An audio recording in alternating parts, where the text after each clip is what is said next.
diffusée par les guerres de la Révolution, les guerres de la Révolution française et de l'Empire, lesquelles ont touché une large partie de l'Europe continentale, avec la création de républiques sœurs et la transformation des frontières et des États d'Europe. La Révolution est restée un objet de débat ainsi qu'une référence positive tout autant que négative tout au long de 2 siècles qui l'ont suivi, en France comme dans le monde.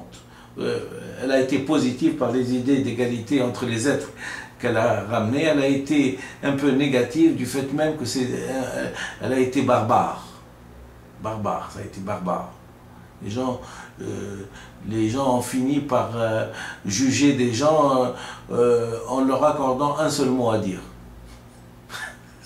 C'est assez barbare, mais quand on voit ça de façon rétrospective, on se dit cette civilisation-là, elle n'a pas volé sa révolution. Oui, elle n'a pas volé sa révolution. Alors, la Révolution française a créé des divisions immédiates et durables entre les partisans des idées révolutionnaires et les défenseurs de l'ordre ancien, et aussi entre les anticléricaux et l'Église catholique. Donc, il y avait les partisans de l'Ancien Régime, les royalistes, il y avait les révolutionnaires d'un côté, il y avait les laïcs, les anticléricaux, hein, et l'Église catholique. D'accord? C'est à peu près, c'est toujours le même problème que nous vivons maintenant, hein, et qu'on espère réussir. La France dans les années 1780, la société française. La société sous l'Ancien Régime repose sur l'existence de lois particulières, les privilèges, l'ex privata, loi privée, qui sont les statuts dont disposent non seulement les corps constitués tels que le clergé et la noblesse, mais aussi les provinces, les villes et les corporations. La Révolution française, qui naît d'une crise financière, concentre essentiellement discours et critiques sur les privilèges fiscaux du clergé et de la noblesse. Le poids des impôts est inégalement réparti entre ceux-ci et le tiers-État, alors que celui-ci est le plus productif. Mais à l'intérieur même du tiers-État, qui représente 95% de la population, il y a des fortes différences selon les métiers. La province, voire la ville. Les lois sont différentes en Bretagne et au Languedoc.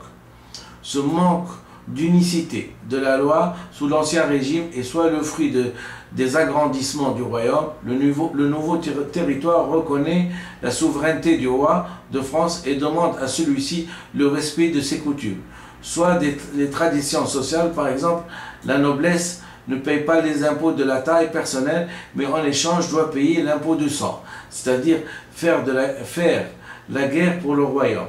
Les habitants du village de Doméry ne payent pas d'impôts ou professionnels. Par exemple, les savetiers sont des privilégiés qui n'ont pas les cabaretiers, que n'ont pas les cabaretiers, et inversement, sachant que ces privilèges varient d'une province à l'autre.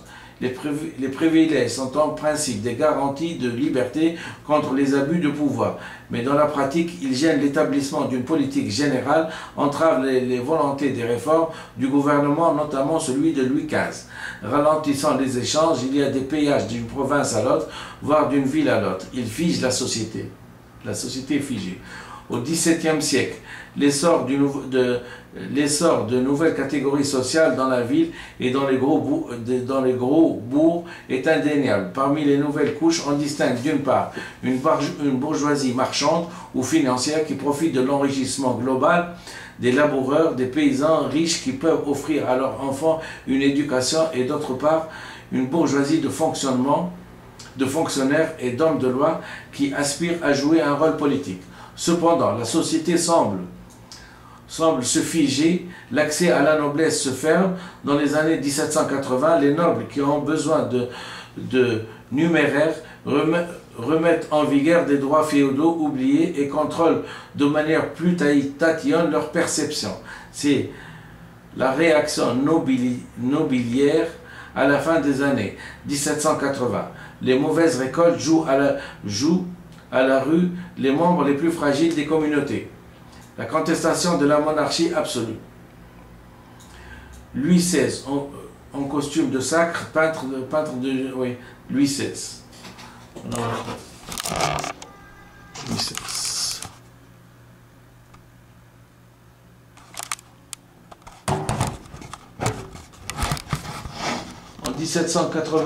En 1788, le pouvoir repose sur la monarchie absolue de droit divin. Le roi tient son pouvoir de Dieu, comme le montre la cérémonie du sacre à Reims, marquant le début de son règne. La tradition monarchique s'inscrit dans le respect des coutumes, c'est-à-dire des libertés et des privilèges accordés à certains individus, certaines villes ou provinces. Le roi règne sur le pays en maître incontesté et se trouve en tant que seigneur des seigneurs aux prises avec une noblesse turbulente, plus ou moins domestiquée depuis Louis XIV. Les bases de ce système politique sont contestées et attaquées dans la seconde partie du XVIIIe siècle. La philosophie des Lumières a joué un rôle déterminant dans la tournure que prirent les événements, mais son influence est à nuancer. Accorder trop d'importance aux préceptes nés durant ce siècle se révélerait être un manque de fidélité historiographique majeur. Contre la monarchie absolue à la française, le modèle anglais d'une monarchie limitée par un parlement, assemblée élue, est mis en avant. À l'obéissance du sujet s'opposent les droits du citoyen. Rousseau défend l'idée que le pouvoir souverain suprême réside dans la nation et s'oppose à Voltaire, partisan du despotisme éclairé, et donc favorable à l'absolutisme, mais qui, en mettant la raison centre de tout, s'oppose aux fondamentaux religieux de la monarchie française. Donc il y avait plusieurs courants d'idées, sous celle de Jean-Jacques Rousseau qui disait que la nation devait avoir est la source du pouvoir, alors que Voltaire voyait plus il était plus partisan du despotisme éclairé, et donc favorable à l'absolutisme. C'est-à-dire que c'est ça, c'est parce que il y a eu, d'ailleurs je suis un petit peu dans cette lignée de Voltaire, c'est que il faut d'accord, il faut la source du pouvoir doit être la nation, mais la source du pouvoir doit être aussi le despotisme éclairé. Une fois qu'on est éclairé sur quelque chose, on fait de la politique. D'accord? Les ordres privilégiés se révoltent aussi contre le pouvoir royal. En effet, l'absolutisme les a privés de leurs prérogatives traditionnelles. Les parlements sont des cours de justice sous l'Ancien Régime. Ils profitent du droit traditionnel qui leur permet d'émettre des remarques lors de l'enregistrement des lois dans les registres du Parlement pour critiquer le pouvoir royal.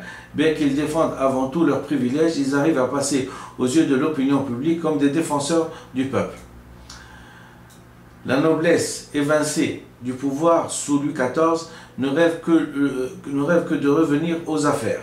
À cette revendication politique se double une revendication économique. Les nobles n'ont pas le droit d'exercer un grand nombre d'activités économiques, sous peine de déroger, c'est-à-dire de perdre leurs privilèges. Dans un siècle où la rente de la terre stagne et où les frais de représentation, costumes, carrosses sont de plus en plus élevés, leur pouvoir d'achat diminue, la noblesse s'arc-boute sur ses anciens privilèges, principalement les droits seigneuraux, et exige le paiement de certaines redevances tombées en désuétude. Elle s'arroge aussi l'exploitation exclusive de certains communaux des terres non cultivées où traditionnellement les paysans pauvres pouvaient faire paraître